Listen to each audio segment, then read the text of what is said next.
Good evening बालको। ये हमारी पहली वीडियो होगी और इस वीडियो में मैं ऑप्टिक्स कवर करवाने की कोशिश कर रहा हूँ। जहाँ कहीं भी समस्या होगी आप लोगों को वीडियो को देखने के बाद आप तुरंत मुझे रिप्लाई देंगे। जहाँ भी समस्या हो आप व्हाट्सएप पर बताएंगे, जैसे भी हो आप हमारे ग्रुप पर हमें बता देंगे। तो देखिए, ऑप्टिक्स के अंदर हम लोग इसे कैसे कैसे टैकल करेंगे। ऑप्टिक्स को बेसिकली दो पार्ट में डिवाइड किया जाता है, रे ऑप्टिक्स और मेरे प्यारे बच्चों वेव ऑप्टिक्स। रे ऑप्टिक्स में चार कैटेगरी या चार टॉपिक या चार सब्जेक्ट मैं पढ़ूंगा, जिसमें पहला होगा रिफ्लेक्शन, दूसरा होगा रिफ्रैक्शन, तीसरा होगा डिस्पर्जन एंड फोर्थ होगा optical instrument.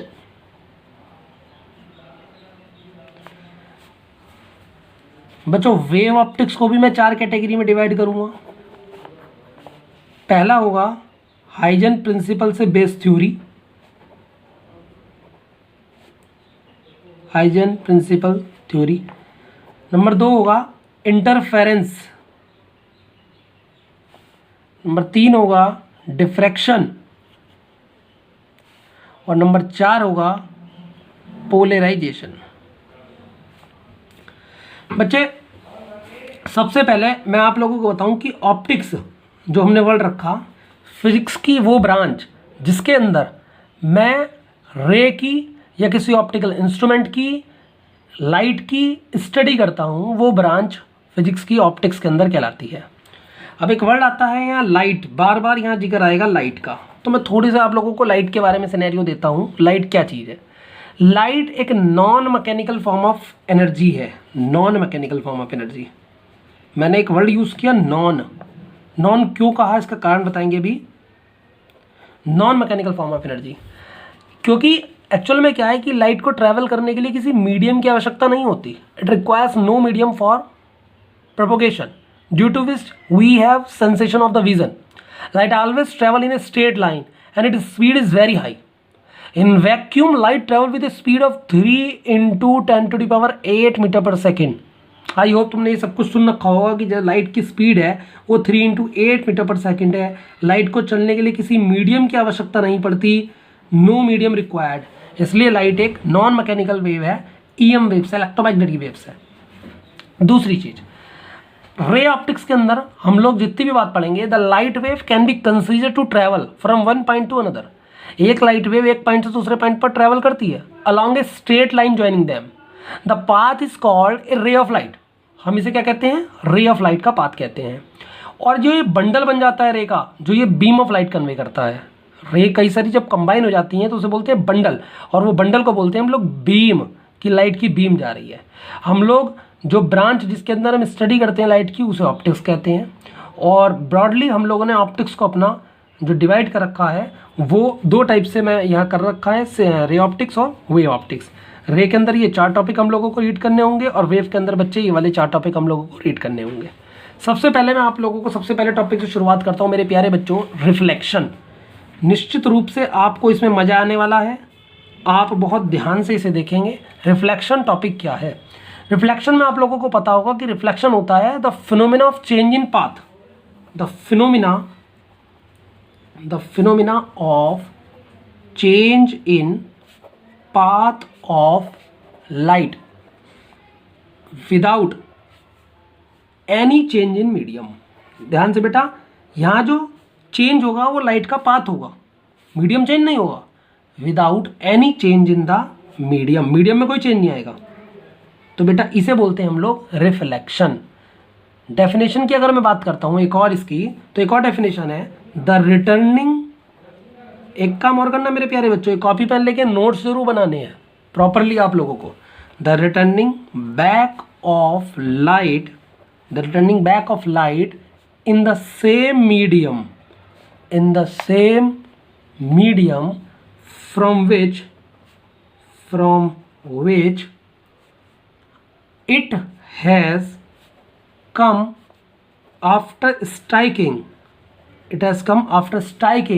A surface is called, क्या कहलाता है मेरे बच्चों?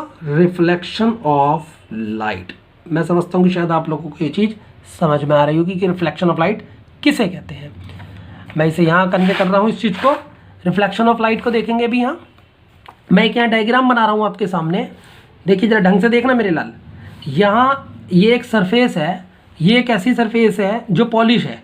इस सरफेस को हम लोग बेसिकली मिरर कहते हैं ऑप्टिक्स की दुनिया में। ये इंसिडेंट रे है, हमने एक परपेंडिकुलर डाल दिया, ये नॉर्मल कहलाएगा।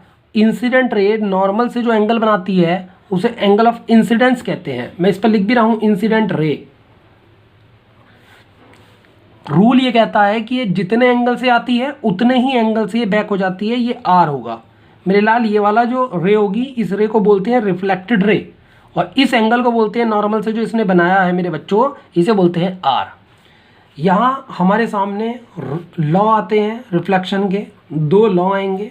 पहला लॉ होगा कि incident ray, reflected ray and normal to the reflecting surface at the point of incidence all lie in the same plane. मतलब ये तीनों की तीनों, एक तो इंसिडेंट रे हो गई, दूसरी कौन सी हो गई? रिफ्लेक्टेड रे हो गई, और तीसरा कौन हो गया बेटा? Normal. All lie on the same plane. बहुत अच्छे मेरे बच्चों। दूसरा पॉइंट जो होता है वो होता है angle of incidence to the angle of reflection. मतलब ये दोनों के दोनों एंगल इक्वल होते हैं। अब एक छोटा सा क्वेश्चन अगर मैं आप लोगों से पूछूं कि सपोज दैट ये मिरर है, इस मिरर पर ये लाइट ऐसे ही इंसिडेंट हुई, मुझे बाद में बताना है आप लोगों को आंसर। ये लाइट ऐसे ही इंसिडेंट हुई, मुझे इस केस में बताना है आपको आई कितना है और आर कितना है। पाथ भी बना के दिखाना है मुझे। ये इंसिडेंट रे आने का था, आपको रिफ्लेक्टेड रे का पाथ भी बनाना है और बाकायदा आपको एंगल भी बताना है। तो मैंने आप लोगों को रिफ्लेक्शन बताया, केवल अभी छोटा सा एक पार्ट। इसी के अंदर रिफ्लेक्शन जो बेसिकली कोई ऑप्टिकल बॉडी जो रिफ्लेक्शन करती है, उसमें जो ऑप्टिकल बॉडी हमारे यहाँ सिलेबस में होती है वो होती है मेरे बच्चों स्फेरिकल मिरर। क्या होती है मेरे प्यारे बच्चों? Spherical mirror. क्या होता है स्फेरिकल मिरर? इसे समझते हैं। स्फेरिकल मिरर एक मिरर है whose reflecting surface is a part of hollow sphere. क्या होता है बच्चों? Spherical mirror is a mirror, एक स्फेरिकल मिरर मेरे लाल एक मिरर है whose reflecting surface is a part of a hollow sphere. इसका पार्ट, होलोस्फीयर का ये पार्ट होता है। और स्फेरिकल मिरर हमारे सामने दो टाइप के यहाँ होंगे। सबसे पहला होगा concave spherical mirror, concave spherical mirror, और दूसरा होगा मेरे प्यारे बच्चों convex spherical mirror. Concave spherical mirror आप लोग थोड़ा सा डायग्राम से समझेंगे जरा। कॉनकेव स्फेरिकल मिरर कुछ ऐसा बना होगा और बाहर से इसकी पॉलिश होगी। मतलब अगर मैं इसका सर्किल लूँ तो कुछ ऐसे सर्किल जा रहा होगा, बीच में इसका सेंटर होगा। कॉन्वेक्स में ये पॉलिश अंदर की तरफ होगी, सर्किल कुछ ऐसे जा रहा होगा, सेंटर ये वाला होगा। एक spherical mirror whose reflecting surface is towards the centre of sphere, जिसकी रिफ्लेक्टिंग सरफेस किसकी तरफ हो? Towards the centre of sphere. ये क्या कहलाता है? कॉनकेव मिरर कहलाता है। और इस वाले की डेफिनेशन अगर देनी पड़ गई तो क्या होगी? Spherical mirror whose reflecting surface is away from the centre. जरा देखना, इधर से रिफ्लेक्शन होगा, अंदर वाली सरफेस से नहीं होगा। तो ये अवे है और ये टुवार्ड्स है। इसमें कुछ पॉइंट मैं आप लोगों को बता दूं। एक पॉइंट है इसमें सी, एक पॉइंट है इसमें ये पी को बोलते हैं पोल, सी को बोलते हैं सेंटर कर्वेचर। सी से लेकर पी तक की दूरी को हम कहते हैं डिस्टेंस को रेडियस ऑफ कर्वेचर। अंदर वाली सरफेस मेरे लाल रिफ्लेक्टिंग सरफेस कहलाएगी। मुझे पता है कि आप लोग ये 8th 7th 9th 10th से जानते आ रहे हैं, आप लोगों को ये सारी नॉलेज होगी। एक रिवीजन चल रहा है, ध्यान से सुनते चलिए। ये वाली सरफेस कहलाएगी पॉलिश सरफेस।